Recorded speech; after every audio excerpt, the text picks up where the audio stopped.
Il se leva, il les prit, il ne pouvait, il le frappa, il.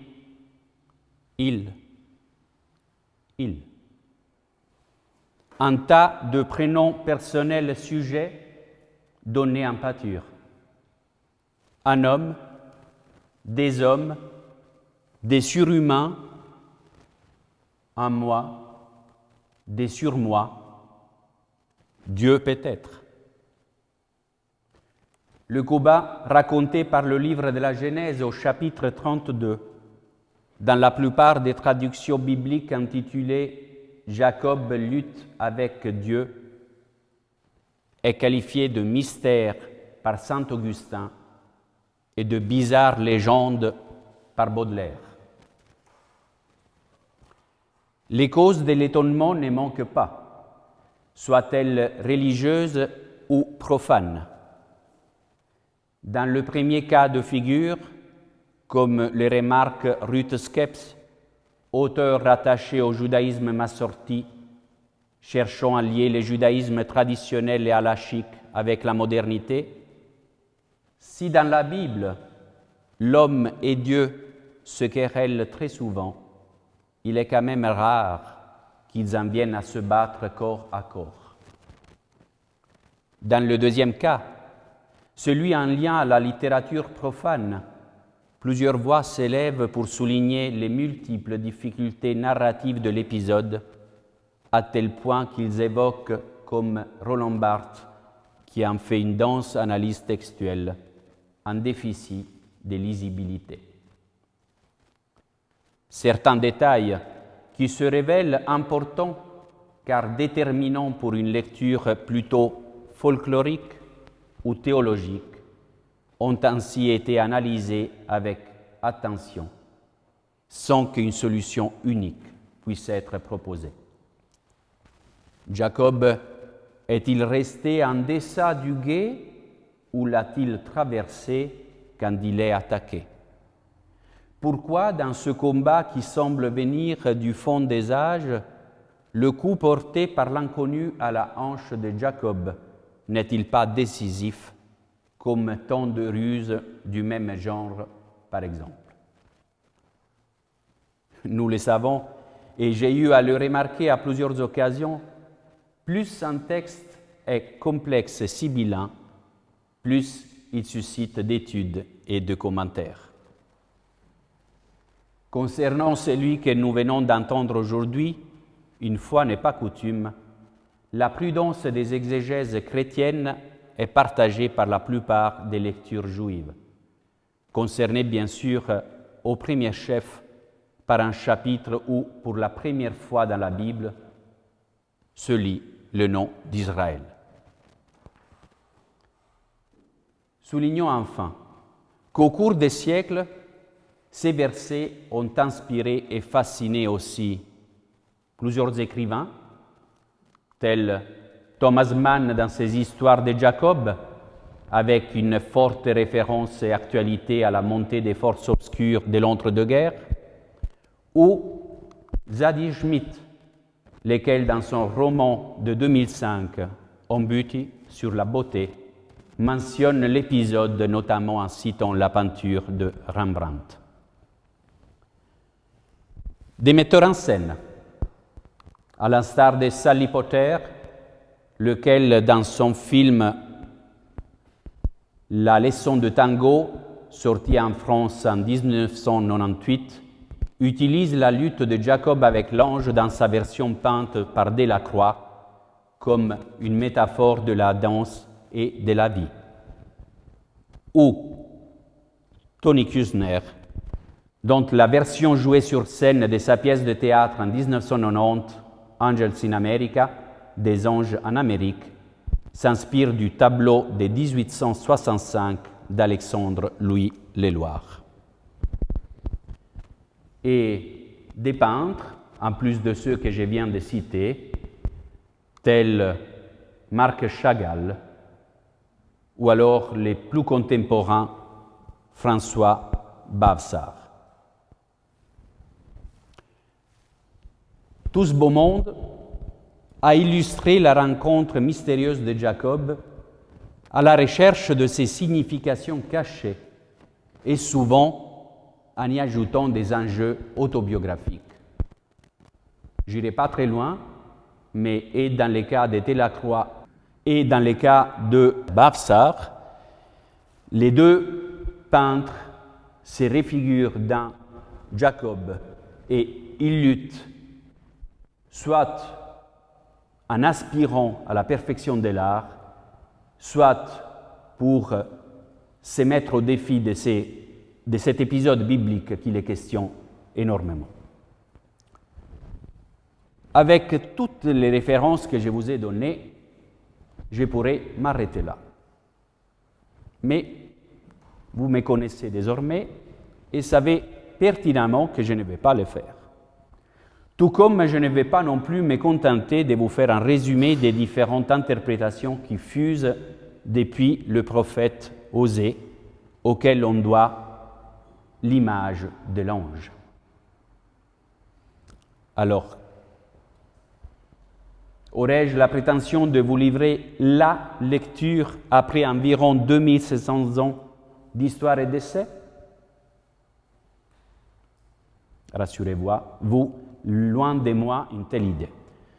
Je tiens tout simplement à vous livrer quelques réflexions à partir d'un certain nombre de mots-clés qui scandent, à mon avis, la vie de Jacob et qui, me semble-t-il, ouvrent des pistes nous concernant.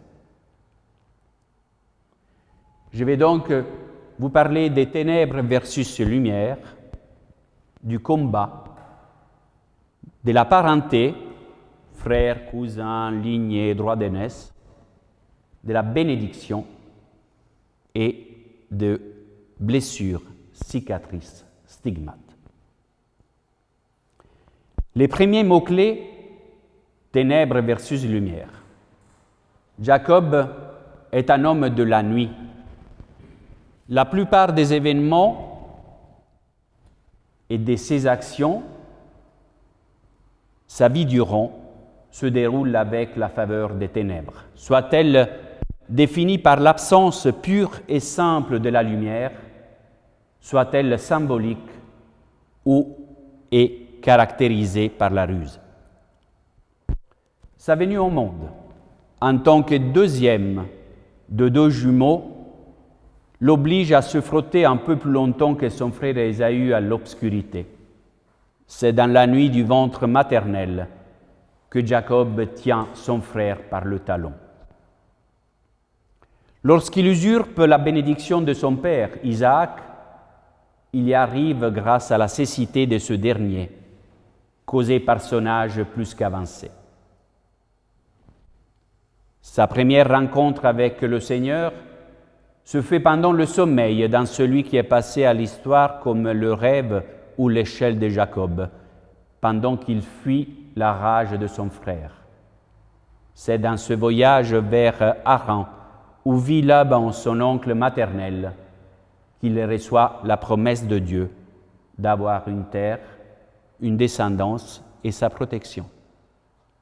Grâce à l'obscurité, il s'est fait refiler Léa, la fille aînée de Laban, à la place de Rachel, sa sœur cadette, qu'il aimait et pour laquelle il avait négocié le mariage avec son père.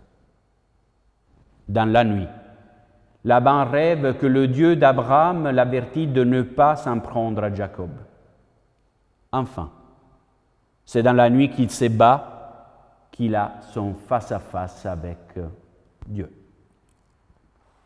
Toute nuit précède toute aurore. C'est l'un des changements les plus visibles, le plus clair, oserais-je dire. Lorsque quelque chose nous ténaille le cœur ou l'esprit, n'avons-nous pas le sentiment que les ténèbres s'emparent de nous? Ne vivons-nous pas dans l'espoir que la lueur apparaisse le plus rapidement possible pour que nous sortions d'une obscurité qui nous confronte à nos angoisses, à nos peurs, à notre moi, à nos doutes? Le deuxième mot-clé, c'est le combat. Celui-ci précède Jacob.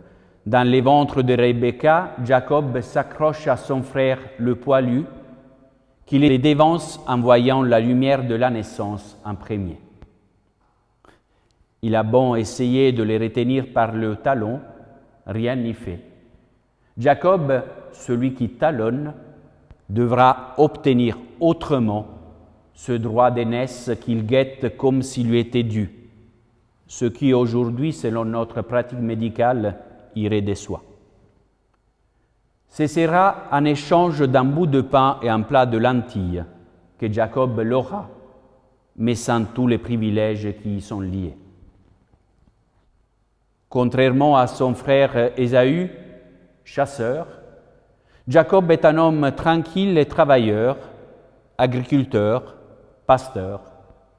Il est rusé, persévérant mais plutôt peureux. Généralement, ces combats se jouent sur les terrains de la fourberie. Pourtant, devant cet attaquant qui le prend à partie, seul à seul, corps à corps, face à face, pendant toute la durée de la nuit, Jacob tient avec force, ténacité et gaillardise. Jacob se bat honnêtement et sort de ce combat changé à jamais. Israël, c'est lui qui a lutté victorieusement contre Dieu, selon la traduction la plus courante, mais aussi c'est lui qui marche droit devant le Seigneur, a tenu bon et il est reconnu, il s'est reconnu. Le troisième mot-clé, c'est la famille. Celle-ci vit d'alliance. Isaac a plus de feeling avec son premier-né Ésaü, c'est son préféré. Ils s'entendent et ils aiment les mêmes choses, les gibiers notamment. Rebecca, de son côté, a un faible pour Jacob, son chouchou. La famille élargie vit aussi de tromperie, de soif de vengeance, de pression.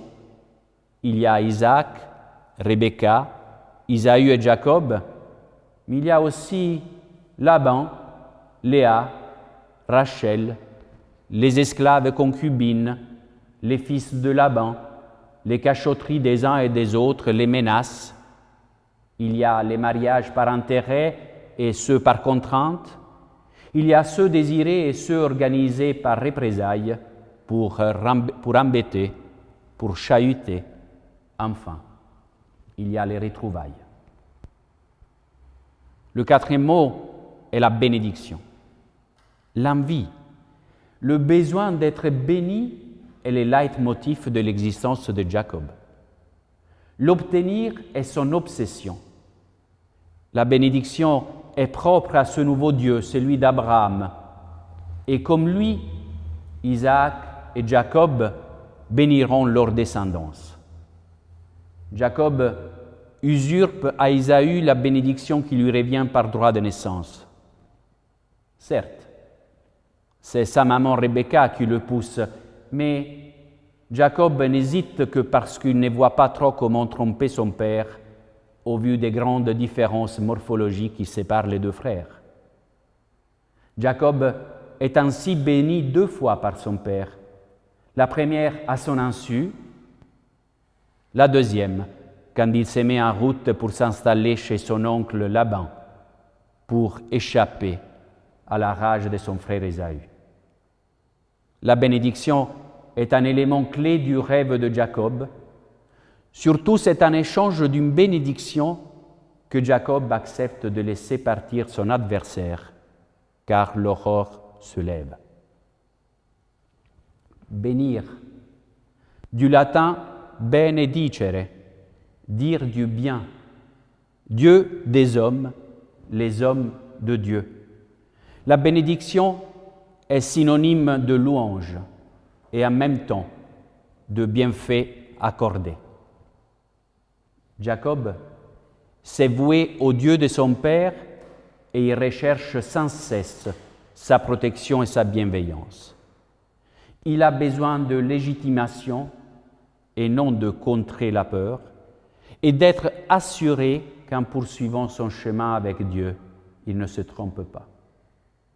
Béni par son Père, Lorsqu'il revient au pays et il doit passer le gué des Yabbok, son Rubicon à lui, Jacob doit régler une fois pour toutes sa relation à son moi, à sa famille, notamment son frère Ésaü, à sa terre et à son autre, à cet autre à cause duquel il a dû s'enfuir.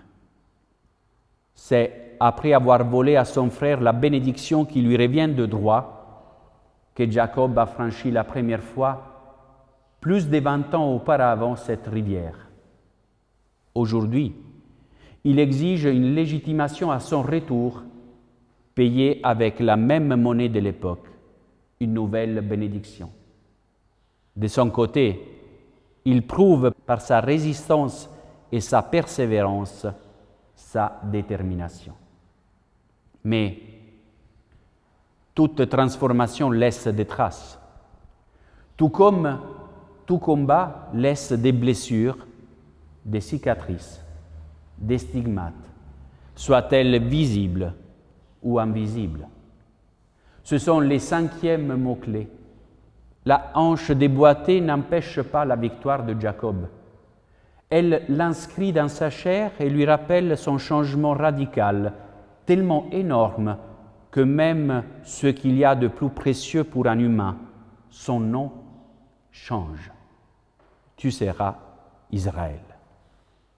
Elle lui rappelle que vivre en relation avec Dieu et les autres implique un combat quotidien avec ses moments d'obscurité et ses moments de lumière. Elle lui signifie que la confiance et la foi sont exigeants et par conséquent demande de ne pas baisser les bras. Pour pouvoir bénir et être béni, il faut cheminer en se questionnant et en questionnant ce Dieu qui ne lâche rien sans rien. Ce Dieu qui accepte d'être bousculé, étreint, enlacé, qui accepte d'être blessé à jamais, de présenter des stigmates qui identifieront pour toujours qui est ce Dieu. Voyez les mains et les flancs du Christ, a dit Anna Reichel, théologienne luthérienne au Princeton Theological Seminary en 2020. Et c'est Dieu qui nous demande en retour d'être prêts à lutter, à nous entêter dans la fidélité, à nous tenir là où sont les difficultés, à nous débattre avec lui et avec le monde, à vivre de bénédiction en bénissant tous nos semblables. Amen.